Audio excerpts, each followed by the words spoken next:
yeah, stories that Greeks tell us about Greeks in Egypt. And starting with this, which is probably the most famous account, which we find in Herodotus. It's ostensibly a story about the origins of the rule of Psammetichus the First and the Saite dynasty. Part of what I want to argue is that in reality, this is very much a Greek story, and that ultimately it serves as a sort of foundation legend for the Greek and Carian quarters in Memphis.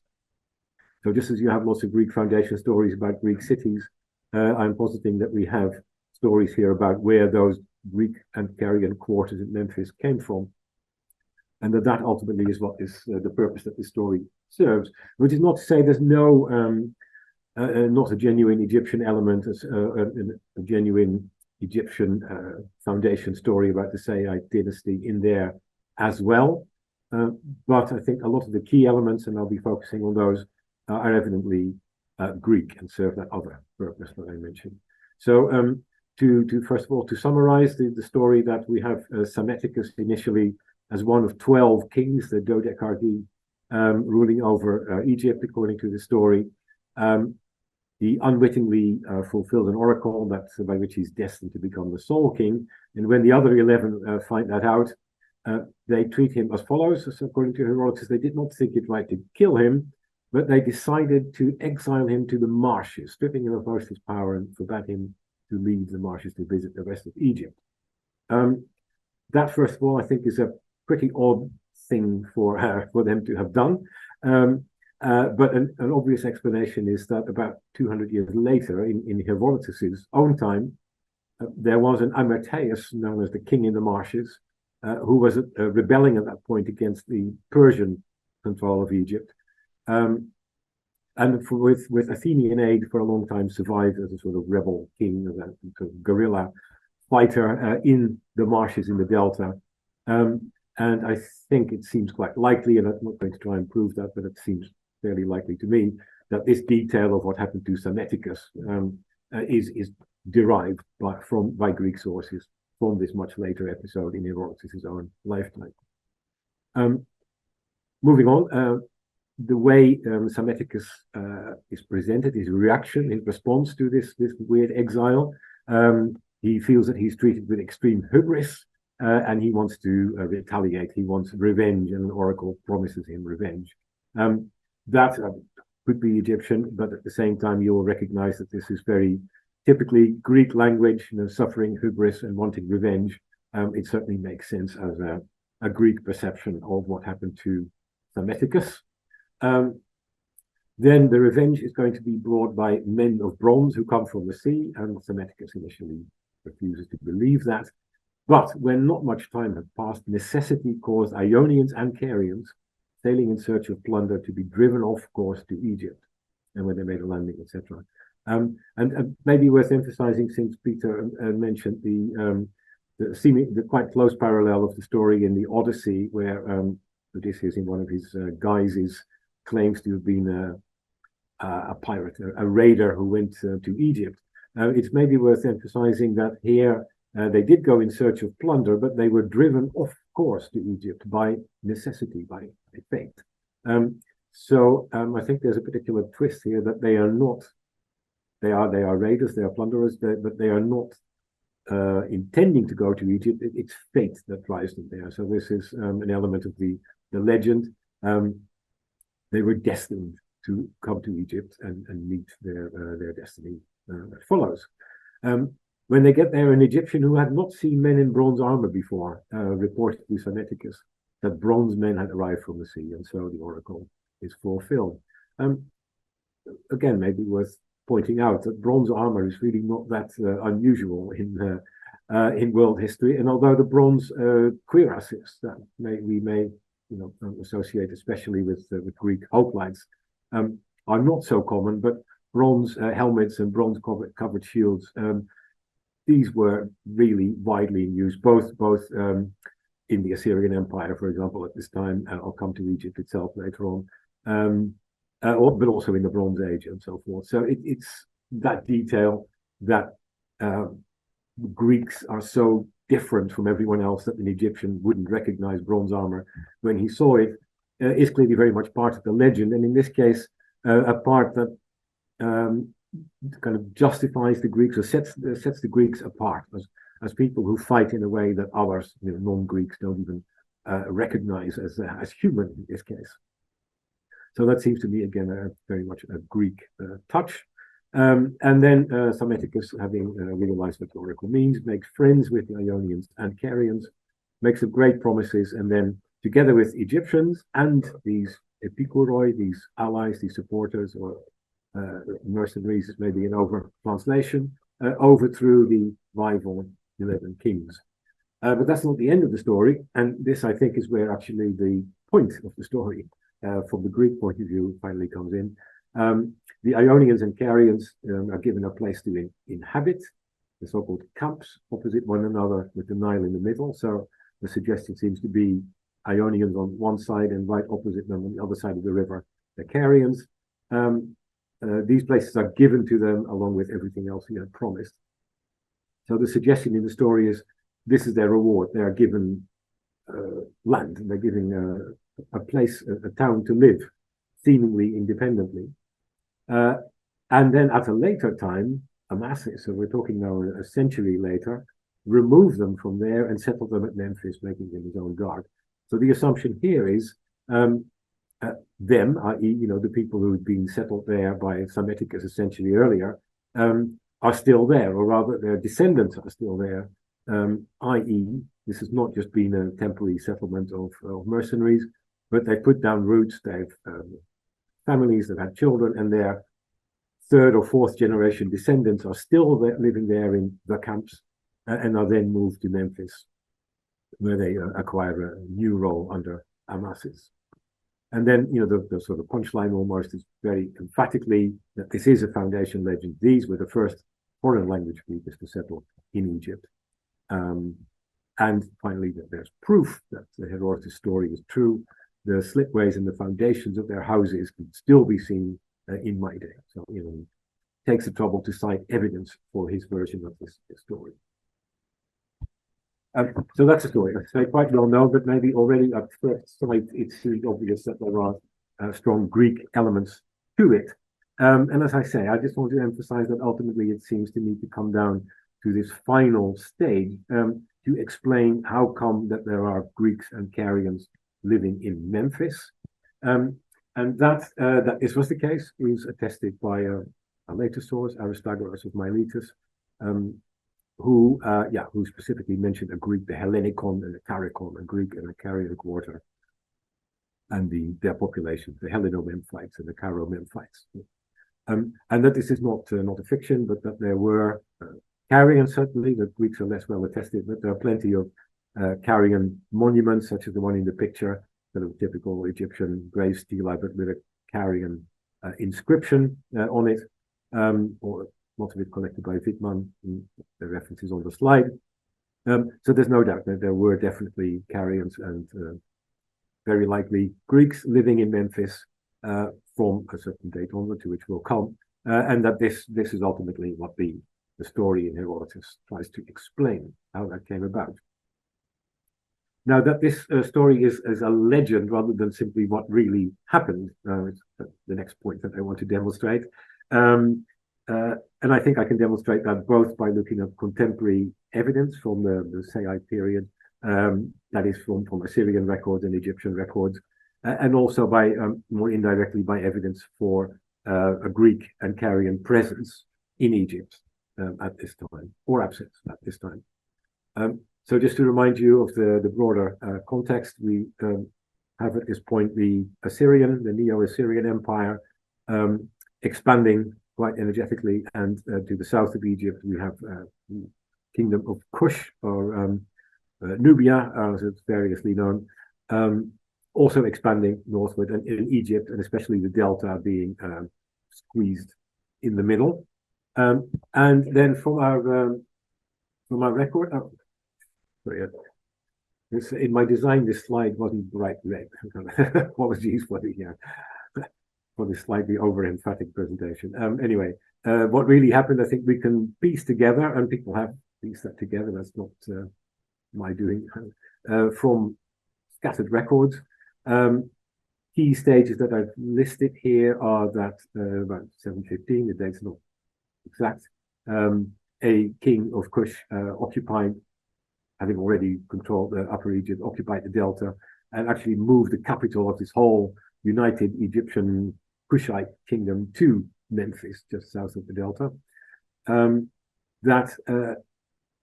While that regime was in place, Necho the first, the father of Psammetichus, proclaimed himself pharaoh, and was recognized by at least some other rulers in the Delta as the king of Egypt, but not recognized as such at Memphis, where the priests regard Shabaka of Kush as the legitimate king. In 671, we get Assyrians invading Egypt, capturing Memphis. And this is according to Assyrian records, reorganizing the Delta and making Necho the most powerful ruler in the West, the Western Delta, that is to say. So this is Psammetichus' father, already in a position of significant power in 7 years before his reign. 667, the next king of Kush, Taharqa, recapturing Memphis from Assyrian control. Assyrians, now under Ashurbanipal, invading Egypt again, recapturing Memphis with the help of the various kings of the Delta. Then in 666, these various kings of the Delta allegedly plotting to get rid of Assyrian overlordship, being punished, but Necho coming out of it very well, and being made by the Assyrians, being made king not only of Sais, his kind of hometown, but also of Memphis, or, the capital at this point of Egypt, and given the regalia, presumably those of the pharaoh, while his son, given an Assyrian name, but presumably Psammetichus, is given the formal position of crown prince. In other words, well before 664, we've got Psammetichus and his father in positions of power, and put there by Assyrian intervention against Kushite expansion, not by a local uprising or Greek mercenaries. 664, then, the year in which Psammetichus comes to power, another king of Kush, is named variously, is rendered as Tanutamon and Tametamani, immediately launches another attack on Memphis. According to his own account in this so-called dream stealer, he captures the city and then cheerfully goes home. According to the Assyrian account, he attacked Memphis, but was defeated and driven away all the way to Thebes in Upper Egypt, which the Assyrians then sacked. And presumably at some point in all this action, Necho dies, and Psammetichus then comes to power and is in 664, the usual date, recognized as king, at least recognized as king in the Delta and at Memphis. But the king of Kush is actually still recognized as pharaoh in Upper Egypt at Thebes until quite a few years later. So that is the story of how, we could go back, the story of how Psammetichus really seems to come to power, i.e. by imperial intervention by Assyria, that puts first his father, then him on the throne, and increases his power at the expense of Kushite expansion. Now, in this context, we have a second Greek, or rather Carian, foundation legend or story, less well known and only attested in Polyaenus, a very much later source, and so quite often dismissed as just a rather feeble imitation of Herodotus' story. But I think we have good reasons to take this story seriously as a rival legend to the story that Herodotus tells. So here it says Psammetichus overthrew Tementes, king of Egypt.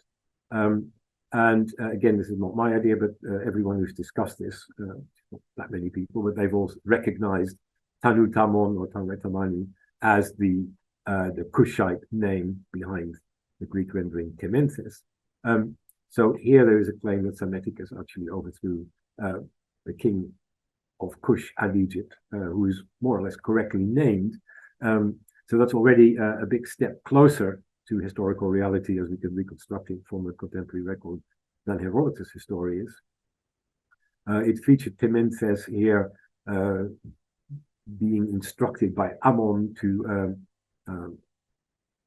be on his guard against cocks, and this then leads to the story of Psammetichus discovering that the Carians were the first to put cress, like cock's combs, I suppose, on their helmets, and therefore they are metaphorically like fighting cocks.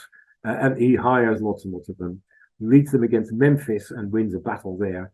And after that, the Carians are settled at Memphis, and they are called the Caro-Memphiti.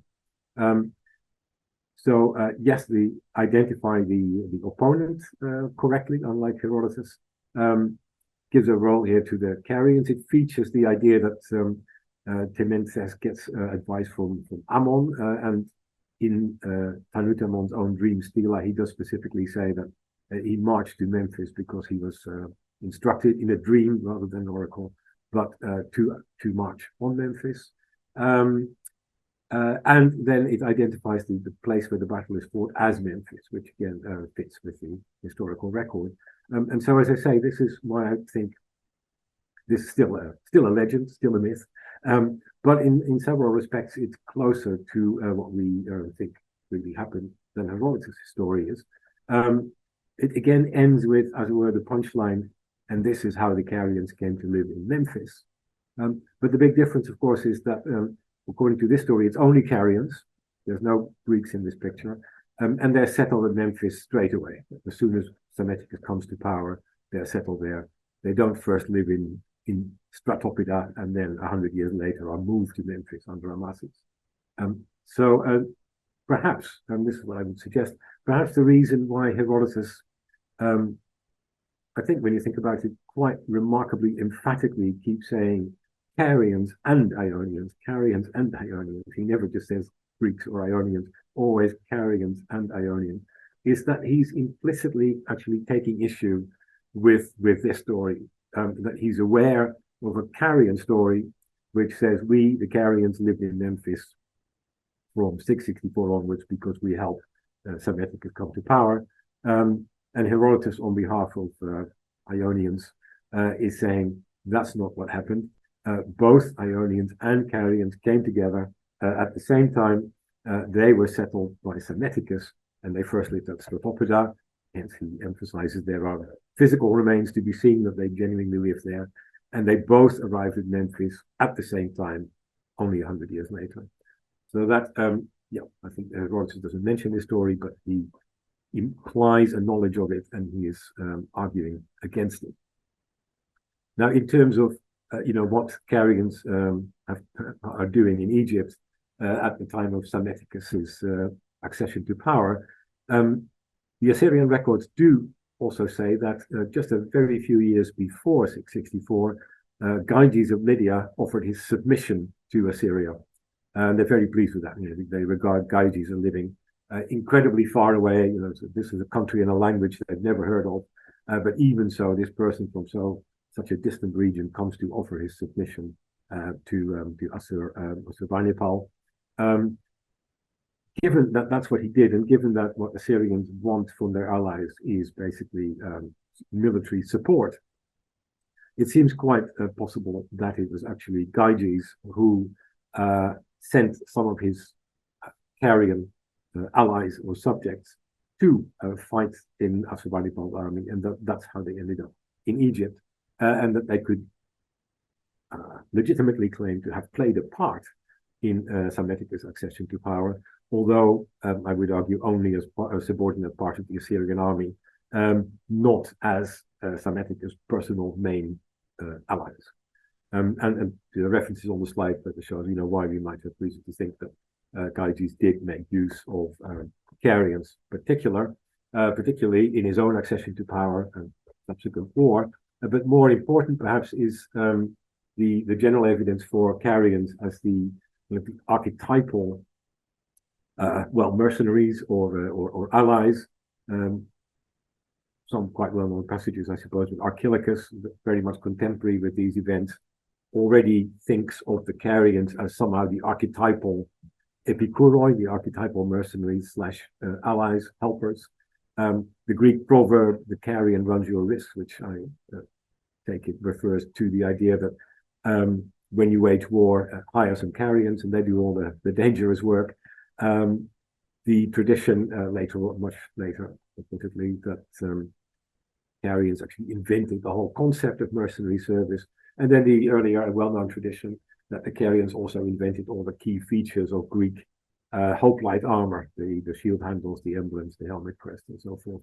All of which really points to the idea that the carrions at an early stage are, as it were, the typical foreign troops that you hire, and the typical men of bronze, in fact, as well, perhaps more so than the Greeks.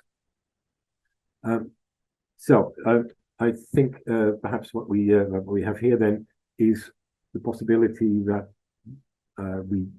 in Psammetichus' succession to power did involve troops from Asia Minor, that they, however, were primarily carrions, that they served under Gyges and through Assyria rather than Psammetichus, and that this would have been a one-off mission of troops sent in support to Egypt, rather than the beginning of a long-term settlement. That I would still say is presumably part of the foundation legend. I'm not saying that the carrion story is true and the Greek story false. They're two competing foundation legends. But the carrion one is based on perhaps a core event in which there were some carrions involved in the events of 664. So when then do we get Greek intervention, Greek employment in Egypt? If you look at Psammetichus' early reign, the main thing is that there seems very little call for any sort of soldiers, let alone hired Greeks or carrions.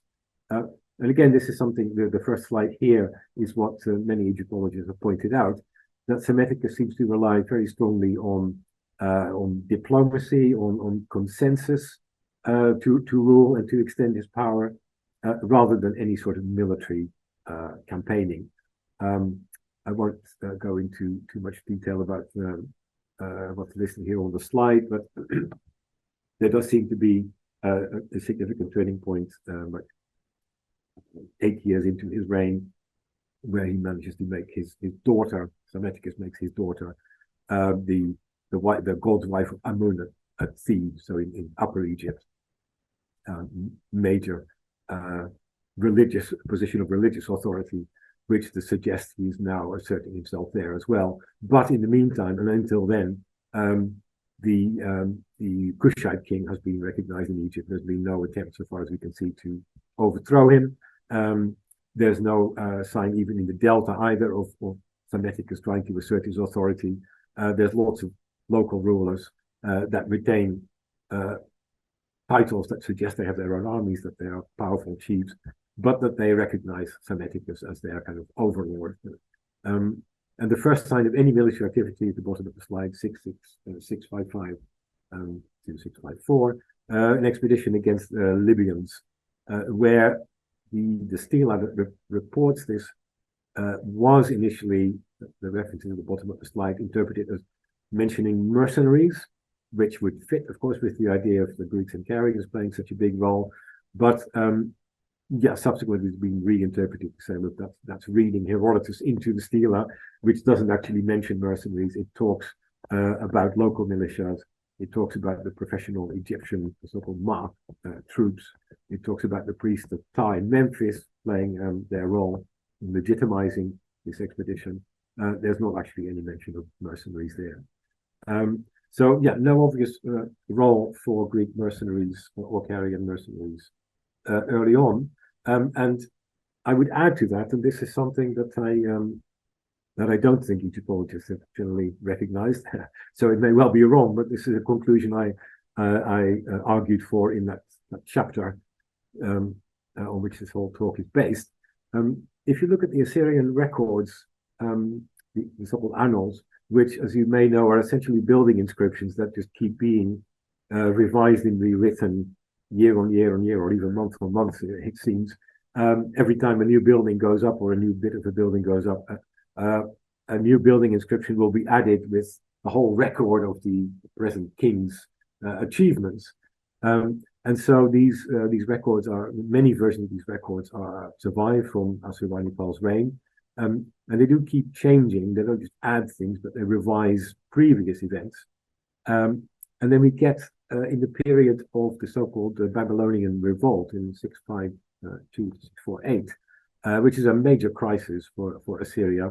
A list of all the people who in that revolt have rebelled against the legitimate power of Assyria.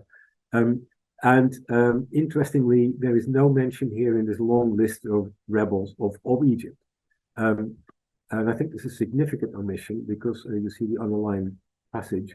It says that the kings, apart from Babylonian land, etc., the kings of Amurru, that's called the Levant, in Meluha, i.e. Ethiopia, or Nubia, or Kush, all rebelled. And the big omission here is Egypt, which normally is paired with Meluha as Makan, as a sort of archaic term for Egypt. And here, Makan and Meluha don't go together, but Makan, Egypt, is left out. And I think that must be a meaningful omission, that actually it's recognized here that Egypt is not part of this very widespread rebellion, but that Psammetichus is still loyal to Assurbanipal. And the second bullet point tries to reinforce that idea in that during this revolt, the accounts of the previous occupation and interventions in Egypt is much reduced. Specifically, this episode in which Necho and various other leaders were supposed to have conspired against Assyria is virtually suppressed. And I think that ties in with the idea that Egypt at this point is the only loyal ally almost, that you're not going to want to bang on in your records about how they will want traitors as well. So I think all in all, this points to fairly clearly to the idea that as late as 648, Egypt was still subordinate, accepting subordinate status to Assyria. And that would mean that Psammetichus has really very little use for Greek mercenaries or for Carian mercenaries, because basically his power is based on, as I said, diplomacy, consensus, and Assyrian external backing. There's very little sign of any warfare, so I do not see that there would be much cause for external hiring. However, things change in, by 644, 642, when we have another version of these Assyrian records, where it is mentioned that Gyges, formerly an ally, as I've said, was killed by Cimmerian invaders, and that this was divine punishment because, it then suddenly says, he sent his forces to aid Psammetichus, the king of Egypt, who had cast off the yoke of my lordly majesty, says Assurbanipal. So all of a sudden we find out that somewhere after 648, but before 642 at the latest, Psammetichus has, after all, rebelled from Assyria, and he's done so with the support of Gyges. And again, I'll not elaborate on that as much as I perhaps should, but the second bullet point indicates again there's a further revision of the annals of the record to cast the list of rulers of Egypt that were previously itemized as all those people that were liberated by the Assyrians is now extended to an even longer list, and they're all said to have been liberated but then betrayed Assyria. So all of a sudden it's swung the opposite direction from trying to suppress any hint at Egyptian disloyalty to saying that they were all, with the partial exception of Necho, traitors to Assyria and were punished duly. So again, this is a fairly strong indication again that the relations between Assyria and Egypt have now changed. And the one point I should make is that a name that appeared in the older list of kings of Egypt liberated by Assyria, which sadly is broken but has been restored as something like Nihe or Niharau, which has been thought, and it's all fairly speculative, to represent the same name that in Greek was rendered Inaros, that this name suddenly disappears from the list, which is otherwise identical, and is replaced by another name. And so a question arises to why, when the list of Egyptian kings becomes, instead of a list of grateful, liberated rulers, becomes a list of traitors, Inaros is taken out of it and somebody else's name is substituted. But the key point is, here's a moment where perhaps Psammetichus does need external help, and in fact did get external help, because the Assyrian record says Psammetichus cast off the yoke, and he did so with the aid of forces sent by Gyges. Here we've got a third Greek foundation legend, and let me stress again, it is a legend, it's not history, but one that might fit in here with this event, the Egyptian rebellion from Assyria. This from Strabo, who may get this, and you see this from the second bullet point, may get some of this from Aristogoras of Miletus, the same author who told us about the Carian and Greek quarters in Memphis, because of the overlap between what these two texts say.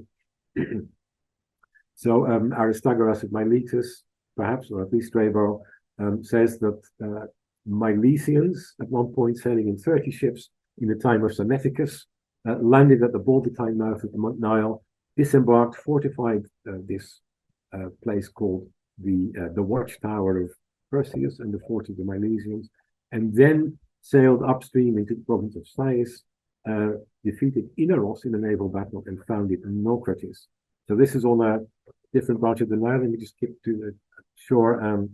For this audience, I really don't need to say, but just to remind you, the Balbitine mouth is here, and so this Milesian fort was at some point established here on the branch of the Nile that leads to Sais, the capital of the dynasty.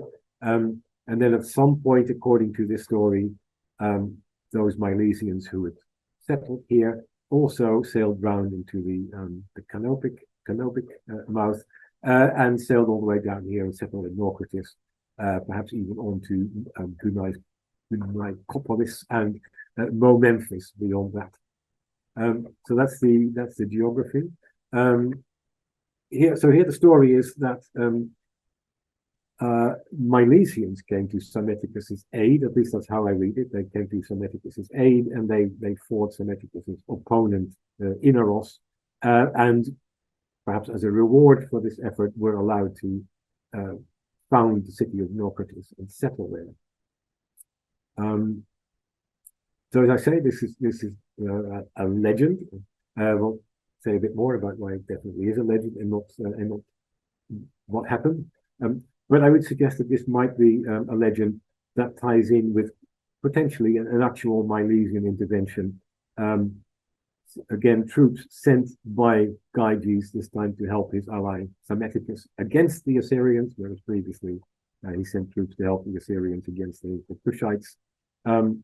Again, maybe a one-off mission to Egypt, where in this case Greeks, Ionians, and specifically Milesians, did intervene in Egypt, but did not settle in Naucratis. We'll see, because Naucratis is very much a later settlement than 650 or 645, and also is not a Greek foundation.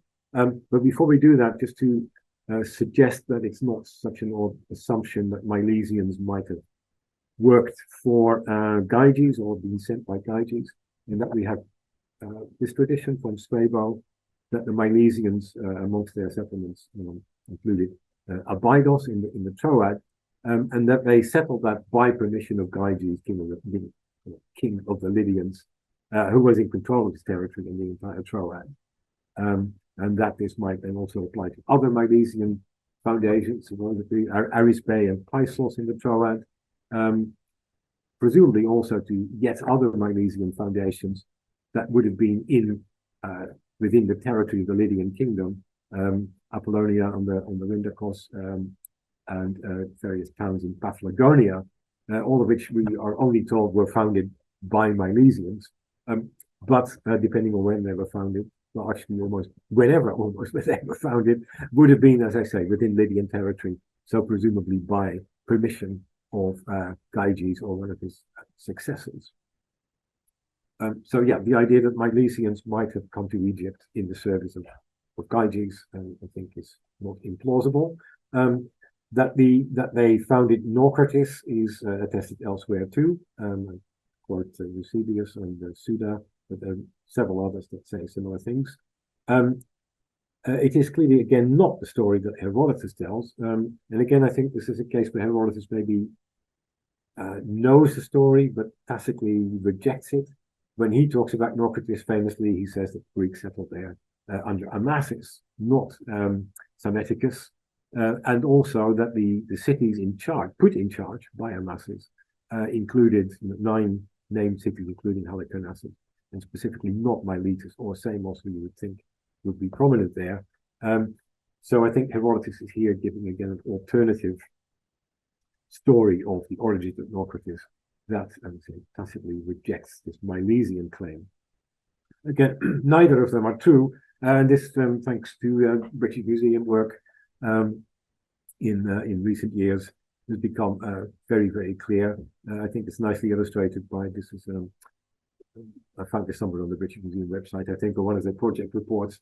The results of the old excavations in Naucratis from around 1900, suggesting that it was very much a Greek town with a couple of stray Egyptians and others in it, by the distribution of pottery, very much disproved by recent work, which just shows that the old excavation kept all the Greek pottery and chucked away the rest, because if you just reinvestigate that, the bulk of the pottery at Naucratis is Egyptian, and there's quite a nice chunk of Greek, but it's very much in the minority.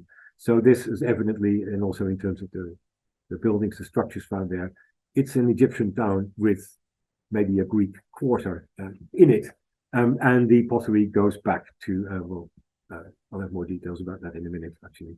The pottery goes back to the late 7th century and not earlier. So yes, the Milesian story about Miletus isn't true, and Herodotus' story Milesian story about Naucratis isn't true. Herodotus' story about Naucratis isn't true as well, but they are both foundation legends, one of which derives its claim from military intervention on behalf of Psammetichus. But I would say still a one-off episode rather than long-term Greek settlement. And so then we get to already to Psammetichus' later reign, and there the situation changes. But there we start hearing about lots of warfare, long campaigns in Palestine and beyond, across the Levant, all the way up to Carchemish, initially in defiance of what remains of the Assyrian Empire, later actually in support of the Assyrians against Babylonian expansion. And as we go on with Necho II and others, really quite intensely fought wars between Egypt and the Neo-Babylonian Empire, ultimately Egypt having to defend its own borders from Babylonian expansion. Here is a scenario, I think, where one could start imagining an urgent need for hired foreign troops. And it's quite strongly emphasized in that episode at the bottom of this slide, where, according to Herodotus, after having barely succeeded in keeping the Babylonians from invading Egypt itself, Necho II, that is, dedicates the clothes that he wore on the day of battle to Apollo at Branchidae, i.e., near Miletus.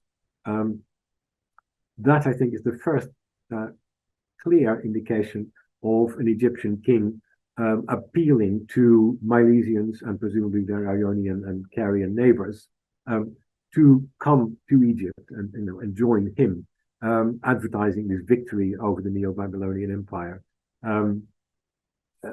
Of course, there could be other reasons why he might have done that, but I think in practical terms, it makes most sense as a propaganda gesture in order to gain military support from Greeks and Carians, and Milesians specifically. And then the rest of this story is pretty well known. And from this point onward, from the 6th century, this Greek presence and military activity and Carian is well attested.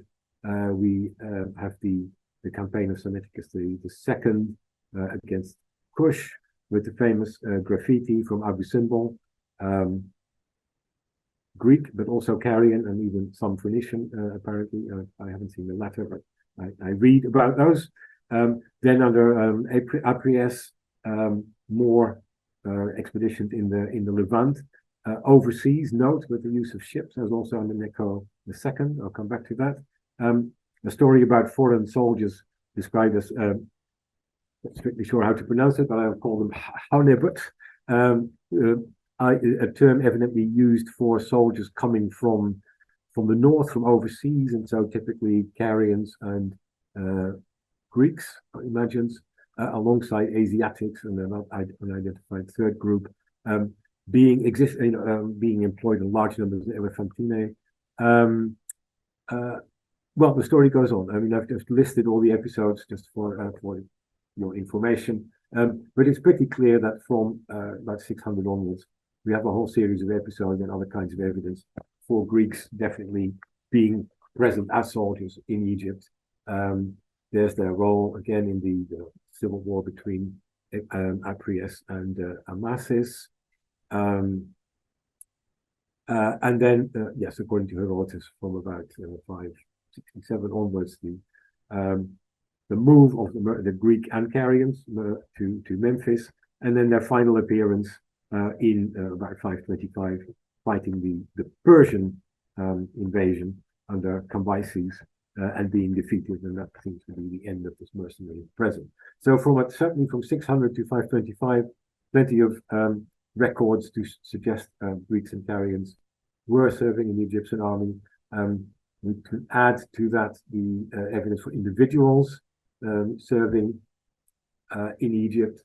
So this very nice one, which article by Alexander Willing, relatively recently, who's sort of expanded the really quite extensive dossier of documents and monuments relating to this Wahibre Etmaket, whose parents' names are deemed to be Greek, Sentiti, Zenodoti, and Arkeskares and Alexicles, i.e., a person with an Egyptian name, buried in the Egyptian way, with really elaborate tomb, but maybe with Greek parents.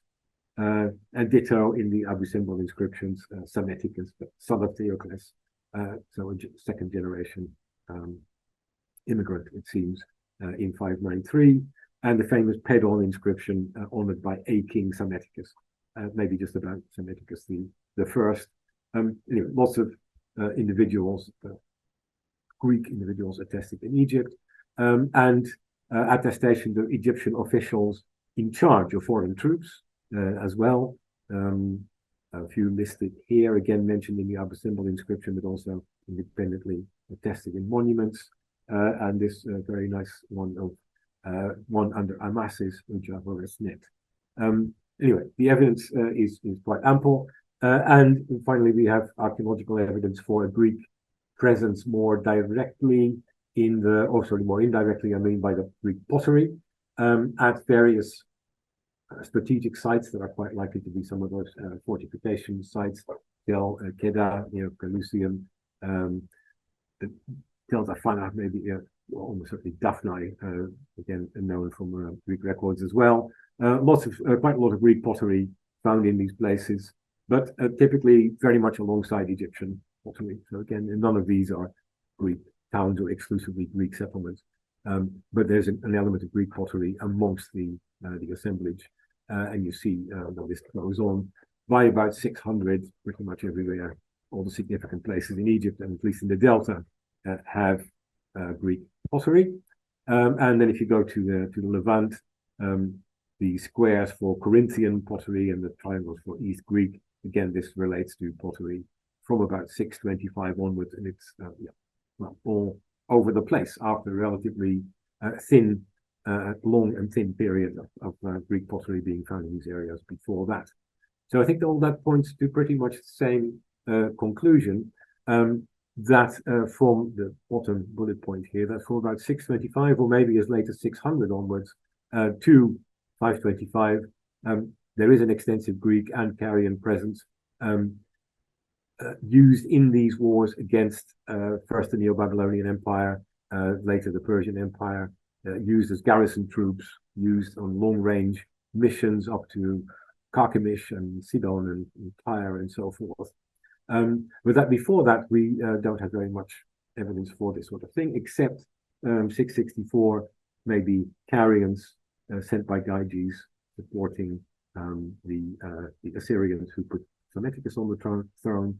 And then 15 to 20 years later, Gyges sending maybe more Carians and Ionians, including Milesians prominently, to help with the Psammetichus revolt from Assyria, and then not until the end of the 7th century, a substantial long-term Greek and Carian presence. So that brings me to my very final point, which is if that is the situation, hopefully it is a significant conclusion that the Greek presence there dates to the end of the 7th century and not to the middle or any earlier. But it also raises the question as to why Greeks and Carians then are being hired, given that Herodotus' stories seem to suggest it's their unique hoplite equipment that makes them so much in demand. Their hoplite equipment and presumably the phalanx tactics associated with it.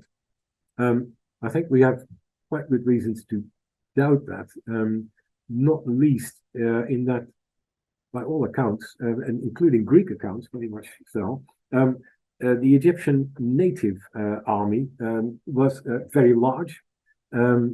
Herodotus gives these numbers of the Cala-Sirius and the Hermotibii, which I forget the exact number, but there are hundreds of thousands of these troops, by his account. Even if that's not true, it just shows that the Greeks thought of the Egyptian army as being vastly larger than any numbers the Greeks could field. It's very difficult to find out how these troops were armed. And in that article, that chapter that I based this on, I've gone into a bit more detail. Insofar as the Greek sources, at any rate, consistently seem to assume that Egyptians are armed with spears and large shields, very much like hoplites, whether or not they are bronze body armor. There's certainly suggestion that they do have body armor, but maybe chainmail rather than solid bronze plate, maybe iron rather than bronze. But at least the idea of them having body armor is not so odd to the Greeks. And so, yeah, by and large, I think the Egyptian evidence is, much to my surprise, almost a blank, but I've given you this picture from a so-called Cypro-Phoenician ball that shows, you can see the calf of his leg in the bottom right-hand picture, a pharaoh-like figure doing his smiting of the enemy. And then this figure here behind Pharaoh, bearded, which is unusual in Egyptian imagery, and holding, carrying in one arm what appears to be a dead body, perhaps a dead enemy, or else maybe a rescued dead comrade, I'm not sure. But anyway, very clearly armed with a large spear for close combat.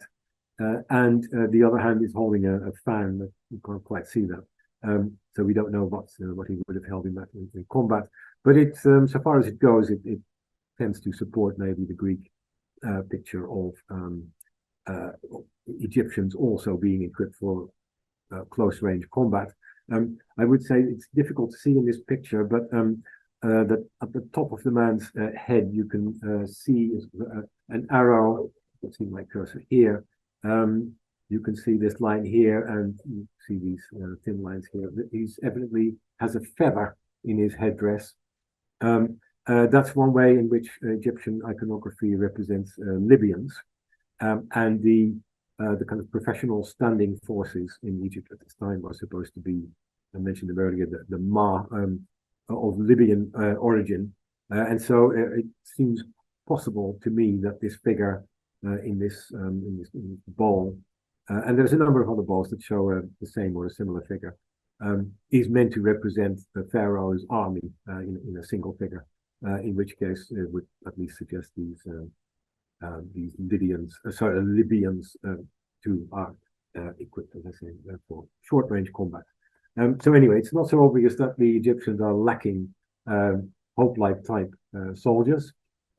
Secondly, what is clear is that they're not hiring only Greeks, but also Phoenicians and Carians, but also Phoenicians, Judeans, and so forth. They're basically hiring everyone who's willing to be hired. And again, the evidence for how these people are equipped is not so clear. But what I was able to reconstruct and scrape together again suggested Phoenicians too are armed with shields and spears, maybe slightly smaller shields and slenderer spears. Judeans actually with Assyrian type bronze helmets and seemingly quite large shields. Again, not that different from Greek hoplites. So maybe it's not the equipment for close combat that is the major attraction. Plus, there is the possibility that actually the phalanx tactics that people usually rate so highly for the Greeks did not even exist in the Greek world yet. I don't have time to go into that debate, but most scholars do think the phalanx is fully developed by about 650, so that would be about the right time. But there is a minority, myself included, that argues for a much more gradual development, and that there is not really the fully developed classical phalanx until, well, the actual classical period. In which case, I could even argue, maybe pushing a point, that it's the experience of fighting as mercenaries in the Egyptian army that taught Greeks how to fight as units of heavily armed men, as opposed to mixed forces of heavy and light armed. Maybe that's pushing my luck, but certainly I don't think there's any strong reason to think that it was either the armor or the tactics in infantry battle that made Greeks and Carians appealing to the Egyptians. It is striking, on the by contrast, how often in these episodes that I just skimmed through earlier on, there is reference to naval activity, the manning of triremes, the sailing down and rowing down the Nile, naval battles even at Momenphis near Sais and near Naucratis. It does seem perhaps that one of the great benefits of hiring Greeks and Carians is that they can combine an expertise as sailors and oarsmen with fighting ability. Remember as well that Herodotus mentioned the slipways of their ships, as well as the foundations of their houses, as a feature of the site where they're supposed to be lived.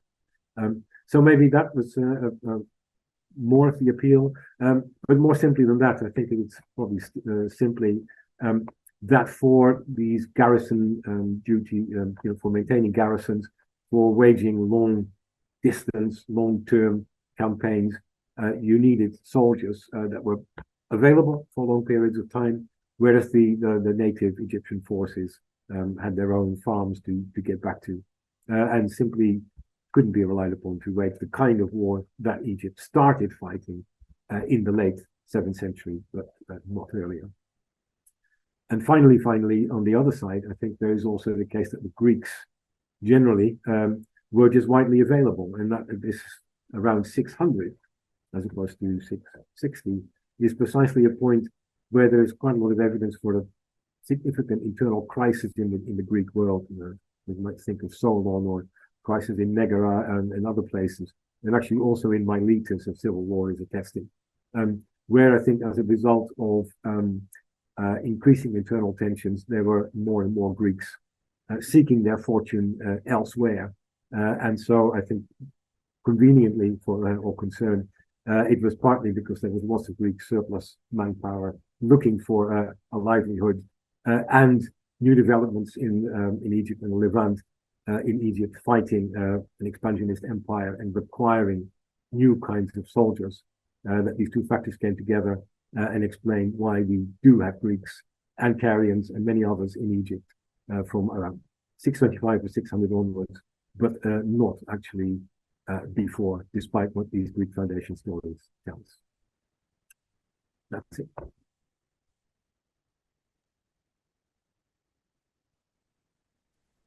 Thank you very much, Hans, for that very, very enjoyable paper, and I certainly learned a lot from it.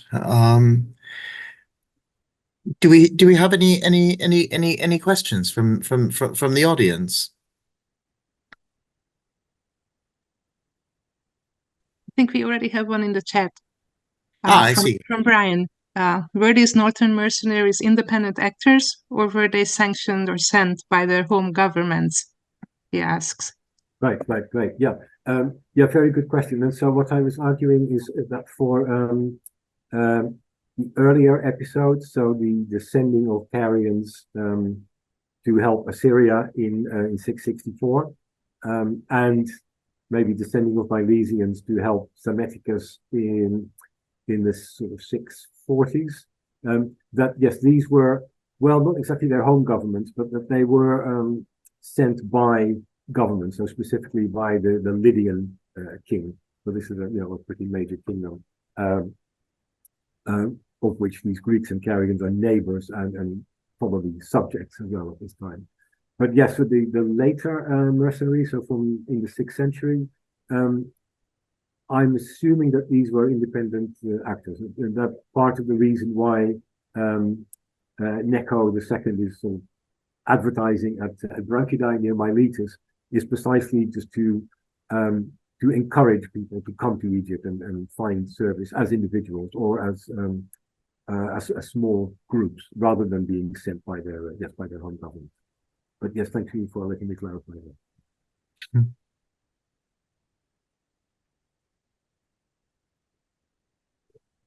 Yes, do we have any other questions? Yes, the question from Jasmine. Hello, thank you so much for a really fascinating talk and an interesting take on this period of Egyptian history, which I know from an Egyptian's point of view, but hadn't known so much about the Assyrian sources about that time. So that was really helpful. One thing I sort of wonder about is why you get Greeks settling in Egypt, having been sent, according to your reconstruction, by Gyges. Why do they stay there? Why don't they go back to Lydia or go off to do other kind of commissions, shall we say? Yeah, right. Yeah, so I was suggesting, but I admit I didn't spell that out at all clearly.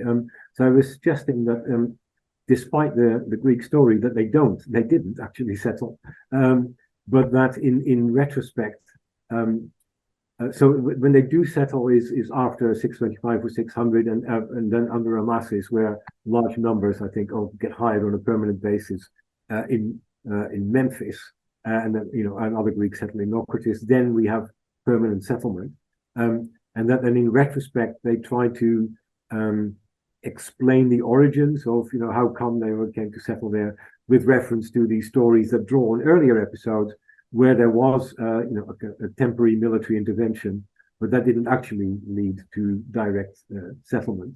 I would say on that, and since you raised that, quite rightly raised that point, and maybe I should emphasize as well that this idea in Herodotus that the places assigned to them to live at Stratopeda, their camps, that is somehow a reward for their service. I think the fact that the place is called camps, and it's an odd name for a town.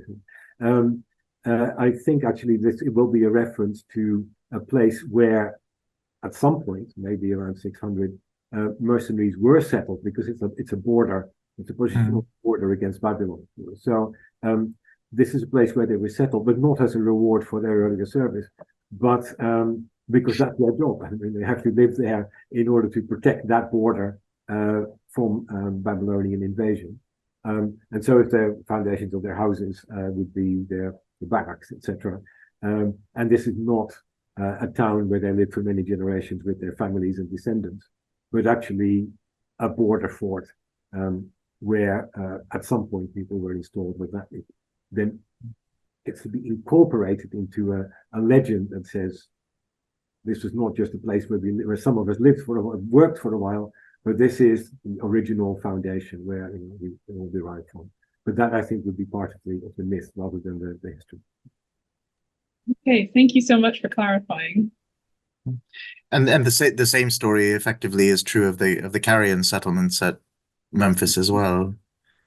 Yes, yeah, absolutely. I was suggesting that too. And so it is true. I think that So we have a lot more evidence for Carians at Memphis than for Greeks, and that may that could fit with the idea that they were present there earlier.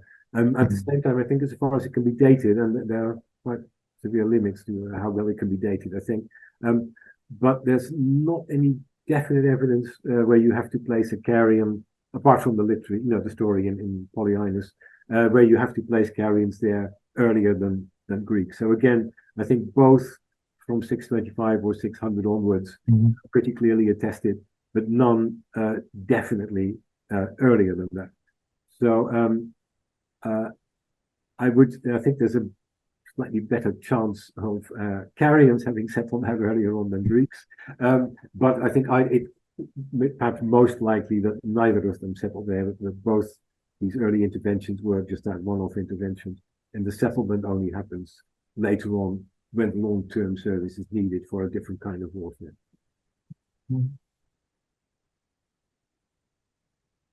Do we have any other questions?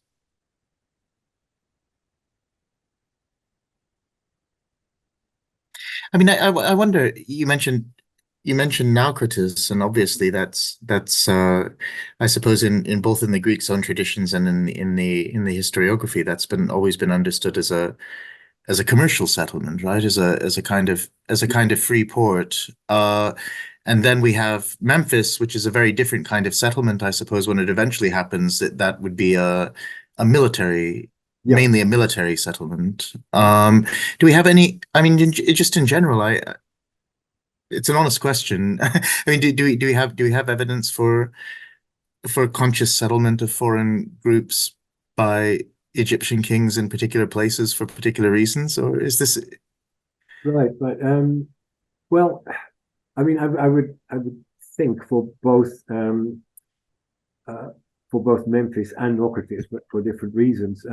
We kind of okay. Well, I can't say we have to assume that that's too strong, I think, but let's say we have perhaps no strong reason to think that there wouldn't at some point have been a royal organization at least still places. So I think for Naucratis, so Herodotus' story on Naucratis, I think if you want to reconcile that with the archaeology, where, and I say, I mean, there are definitely Greeks, there's a lot of Greek pottery and there are Greek temples there before Amasis.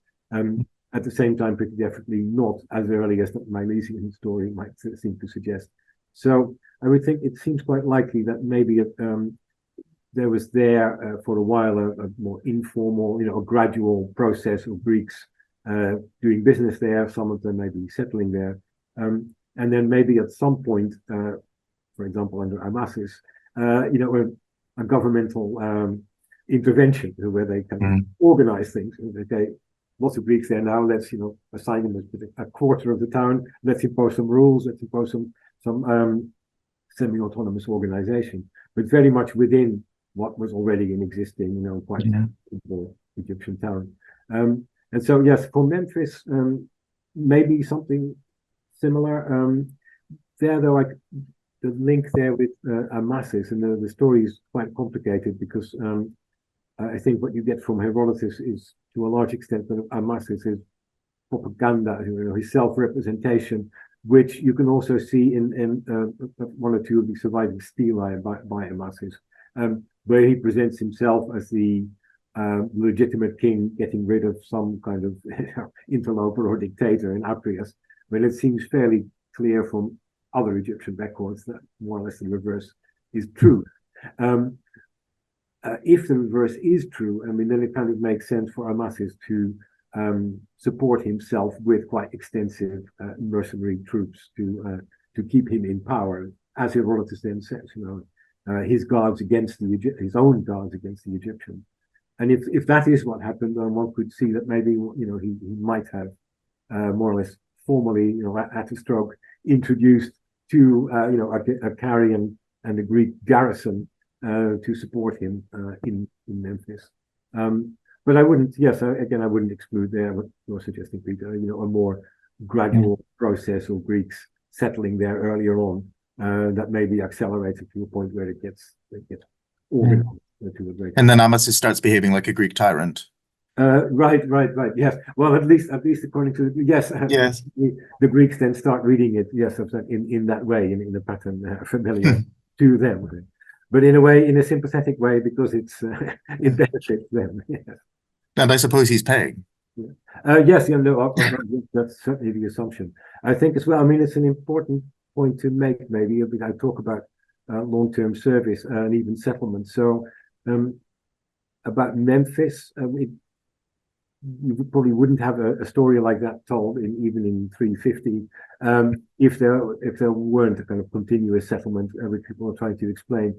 But for many mercenaries as well, like Pedon with his statue back in Priene, it does seem quite likely as well that after a while, maybe a decade or half a lifetime of service or just a few years, some of those Greeks would go back home. They wouldn't necessarily settle long term in Egypt, and that would be interesting in terms of the broader cultural interaction that interests people. I.e., if it's not just a matter of Greeks moving to Egypt and staying there, or just traders making occasional visits, but people who've been in Egyptian service for a length of time and experienced a lot of Egyptian culture and civilization, and then move back to Greece. I guess that might have a bigger impact on the cultural side of the exchange. Yeah, Jasmine just made a point in the chat, which is very interesting. That it's just hard to see when that people are foreigners in the Egyptian record because they tend to represent themselves as Egyptian. So that's very true. Definitely. Yes, no, that's simply absolutely true. And with Wahib Market, I mean, it's only because of his odd-sounding parents' names, I think, that we have a clue.